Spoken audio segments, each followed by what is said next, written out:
Bien, c'est une bataille qui a commencé dans le monde municipal avec le gouvernement libéral qui a passé des lois, c'était des projets de loi au départ, pour tenter d'attaquer les régimes de retraite sur des bases qui étaient très, très démagogiques. Ils gonflaient les chiffres pour frapper l'imaginaire puis tenter de réduire les coûts de la rémunération globale. Fait que quand j'ai vu que le gouvernement voulait s'attaquer à ça, déjà que le régime public au Québec était, puis est toujours, à mon avis, nettement insuffisant. Fait qu'enlève la pression sur les régimes publics, c'était gagnant-gagnant.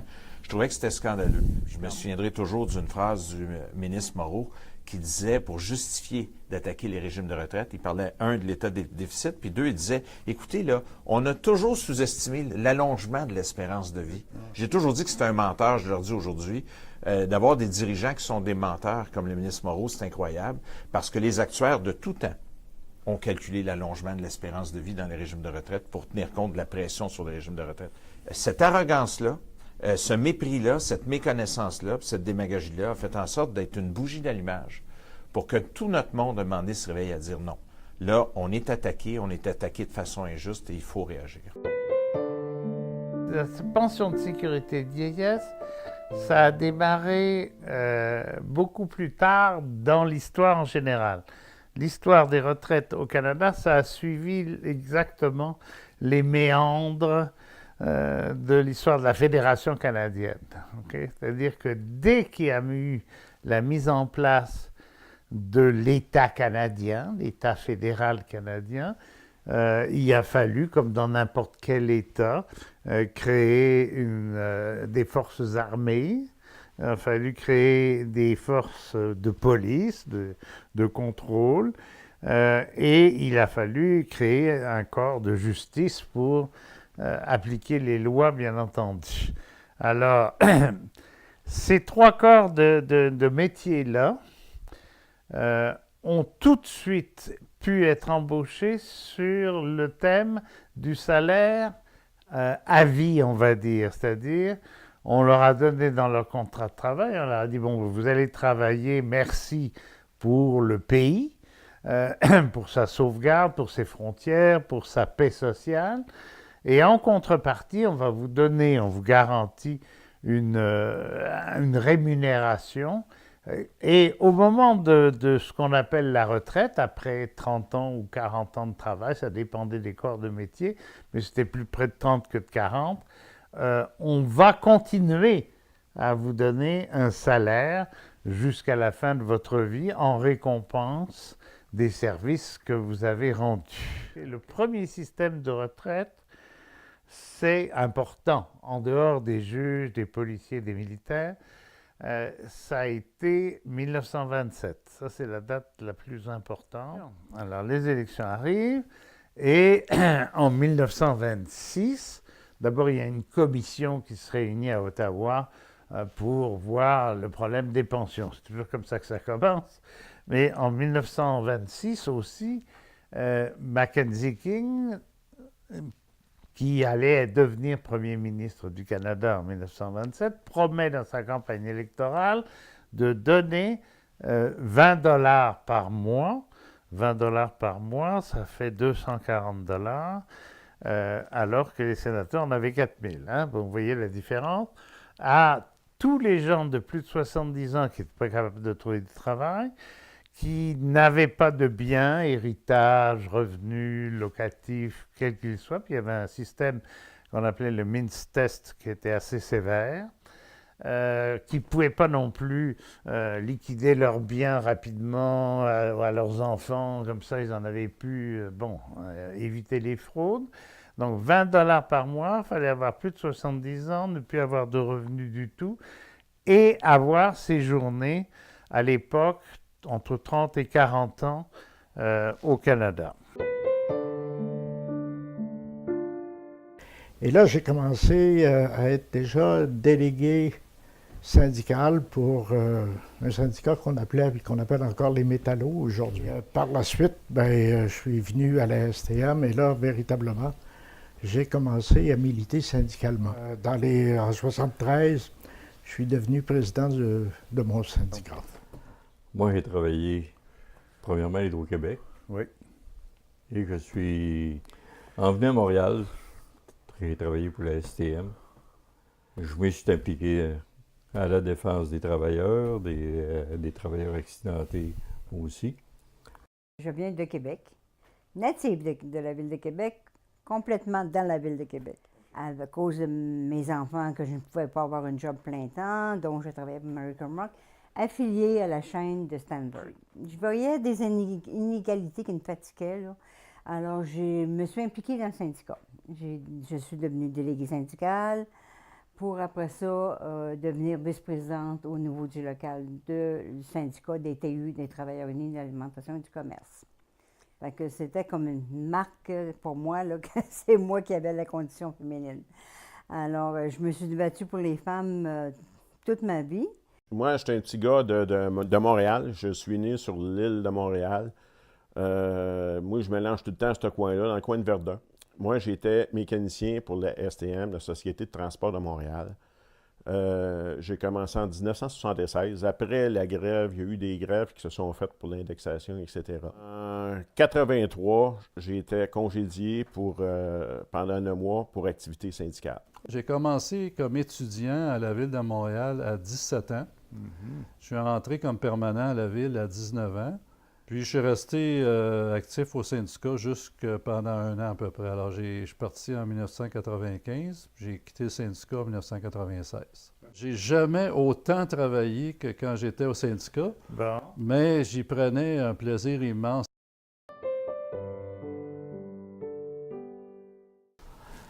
J'espère que mes petits-enfants vont continuer ce qu'on fait à l'heure actuelle. C'est pour eux aussi qu'on le fait. Il n'y a rien qui arrive gratuitement dans la vie. Il faut discerner ce que l'opinion publique puis ce que les gouvernements veulent nous passer comme opinion. Nous faire croire qu'on va avoir 33 % mais que ça va être dans 50 ans.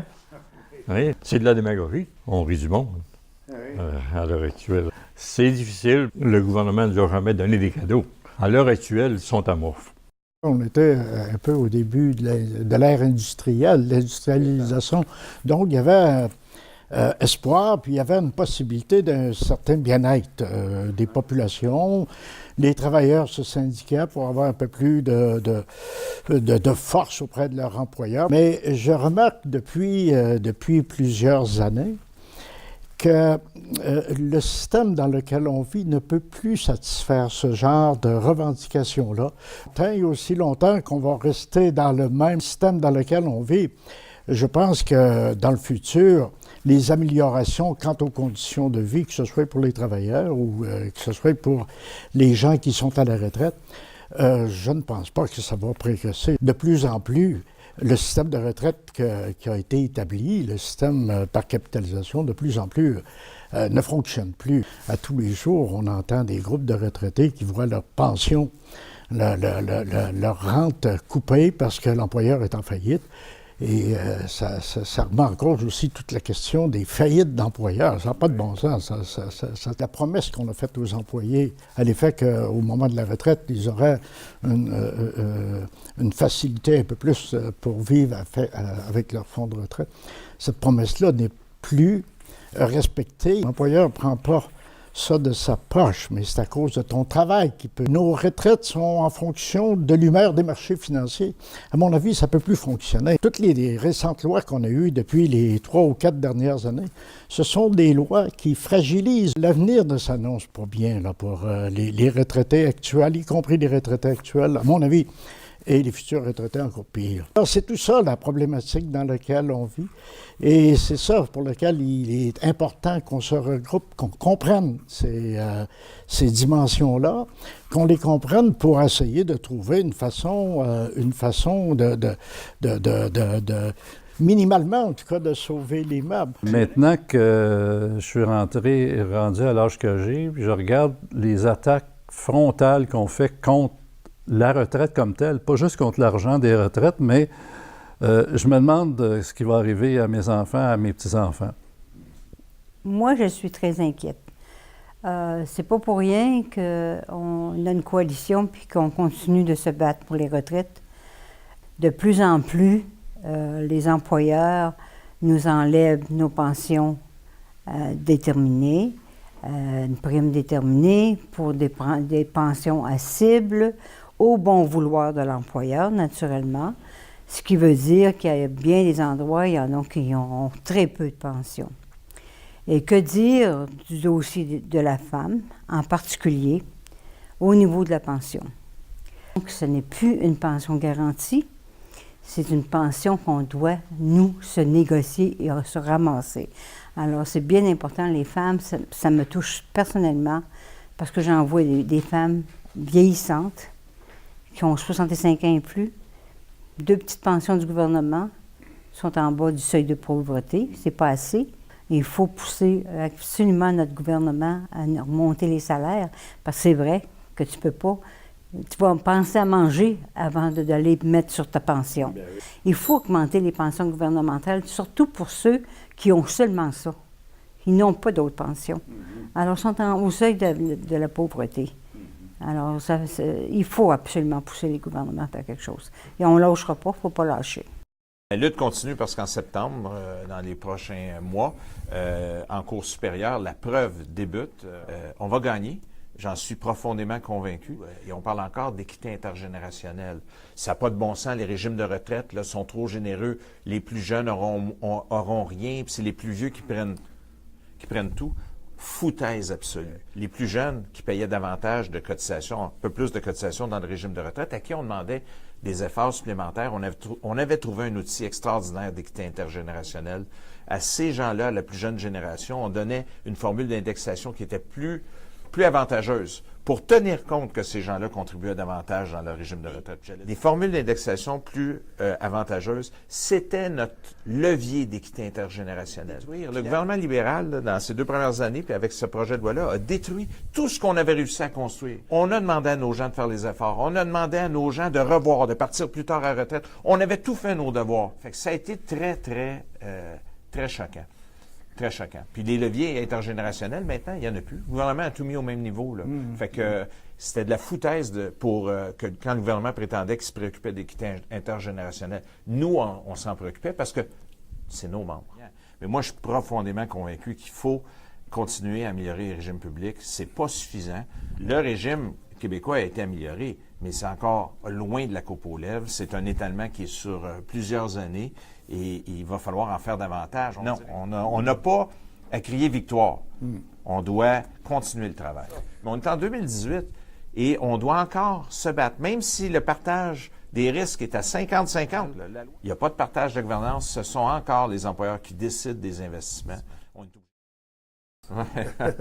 Mais je dirais que les organisations syndicales du monde municipal je pense qu'on a été tous solidaires et très tricotés serrés là-dedans. C'est le président de l'Association des pompiers de Montréal, Ronald Martin, qui disait, on se côtoyait, on se disait que ça n'a pas de bon sens ce qui se passe là, puis c'est son idée d'avoir formé de dire il faudrait former une coalition.